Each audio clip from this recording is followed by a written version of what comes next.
एक सेठ जी थे, 4 बेटे थे, 4 बहुएं आ चुकी थी घर में। सेठ जी बड़े नास्तिक थे, पैसे वाले बहुत थे, भयंकर पैसा था। और सेठ जी इतने बड़े नास्तिक के घर में कभी भगवान का नाम तक नहीं लिया गया, कभी नहीं, कभी नाम नहीं लिया। और जो छोटी बहू थी, सबसे छोटी, और 3 भी उसी में मिक्स हो गई थी। हम क्यों जाएं सास ससुर के अगेंस्ट भाई, 3 और मिक्स हो गई। और चौथी बहू जिस घर से आई थी वो बड़ा भक्त परिवार का पूरा घर था, वहां बचपन से संस्कार थे। लेकिन वो यहां आकर दुखी रहने लगी कि ये किस घर में आ गई जहां कभी कोई भगवान का नाम ही नहीं लेता,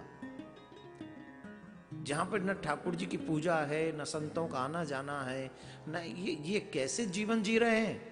ये तो जीवित सब समान सो प्राणी, वो तो मरे हुए के बराबर हैं, जिन हरि भगत हृदय नहीं आनी। अब वो देवी बड़ी परेशान रहने लगी, बड़ी दुखी रहने लगी कि कैसे कैसे करूं। तो एक दिन की बात है, उस वैसे तो सेठ जी के यहाँ कोई आता ही नहीं था, सबको पता था कंजूस आदमी है, दाल से निकला हुआ पानी भी नहीं देता ये तो भिक्षा में।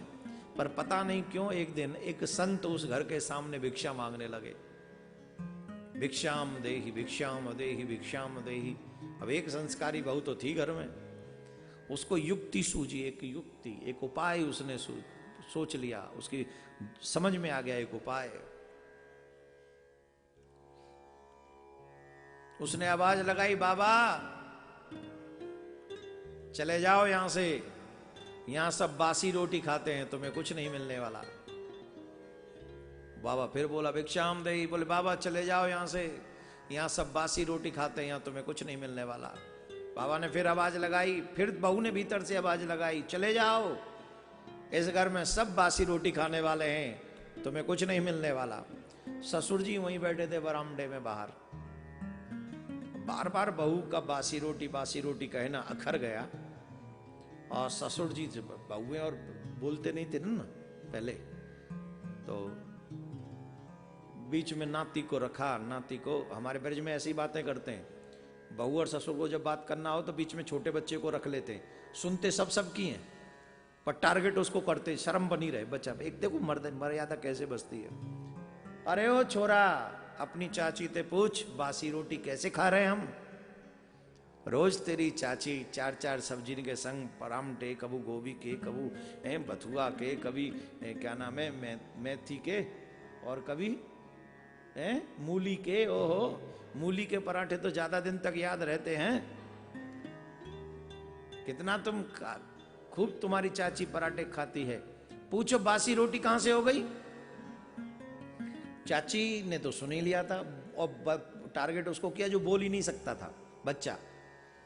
तो वहां ने कही, अपने दादाजी ते कह दो, ए जेठौत, जेठौत खुद का तो था नहीं, जेठौत का था, जेठौत अपने दादाजी से कहो पिछले जन्म में कुछ अच्छा करके आए हैं, उसी की बदौलत इस जन्म में रोटी खा रहे हैं। अभी तो कुछ दान पुण्य करते नहीं, तो सद तो कुछ है नहीं, ताजा तो कुछ है नहीं, सब कुछ जमा किया हुआ है, जमा किया हुआ है, उसी का प्रतिफल हमें मिल रहा है। तो इस ताजा नहीं बासी ही रोटी है, अपने दादाजी को बताओ।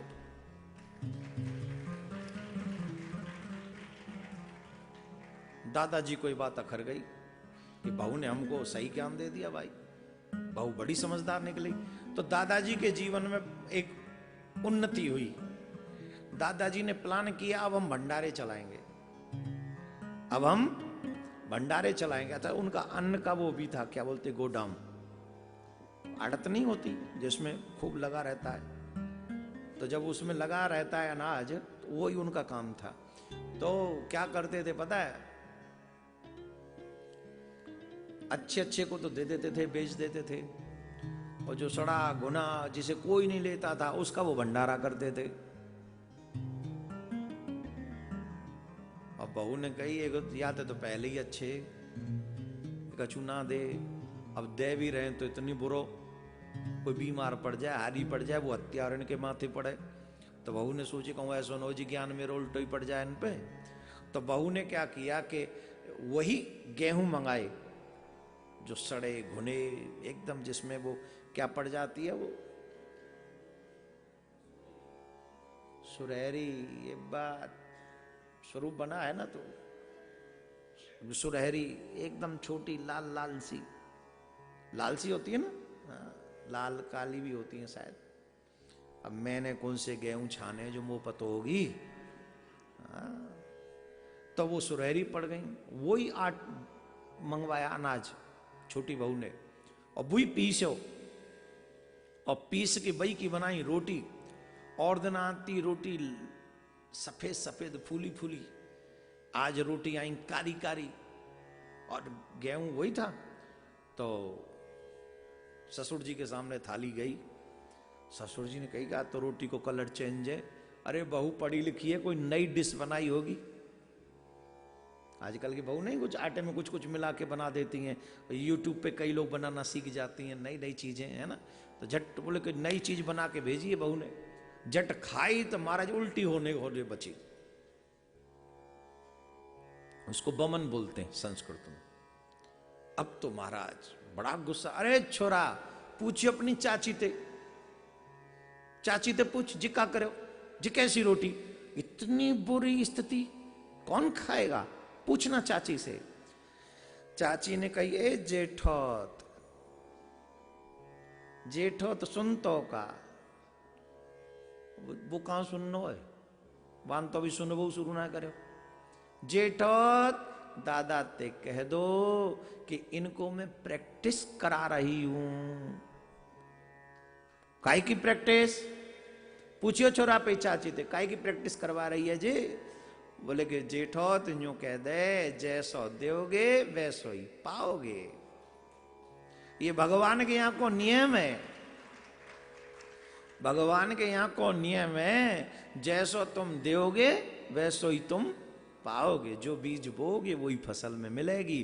तो हमने सुनी तुम्हारे बाबा भंडारो करते हैं, और भंडारो ऐसे आटे को करते हैं जैसे आटे की आज तुम्हारे दादाजी को रोटी मिली है, पनपति मिली है, खाए लो, आदत डाल लो। क्यों, जब ऊपर जाओगे तो ऐसी ही मिलेंगी। तुम्हें वहां हजमा खराब न है जाए, जा हमारे यहीं ते सेटिंग करवाए के भेज रही हूं, यूं कह दे पे दादाजी ते, ए जेठौत कह दे। दादाजी पर नहीं रहोगे। दादाजी बोले, बहू तू तो हमारे घर में बहू ना आई, गुरु आई है, तू बहू ना है, तू हमारी गुरु है। जाने पूरे जीवन चवन्नी दान नहीं करी, बाप तेने सड़े गुड़े चाहे सही पर दान करवाओ, प्रारंभ करवायो, और वाऊ में तेने गलती सुधरवाई। बेटा तू हमारी बहू नहीं, तू हमारी गुरु है। और सेठ जी ने वो आदत भी बदल दी।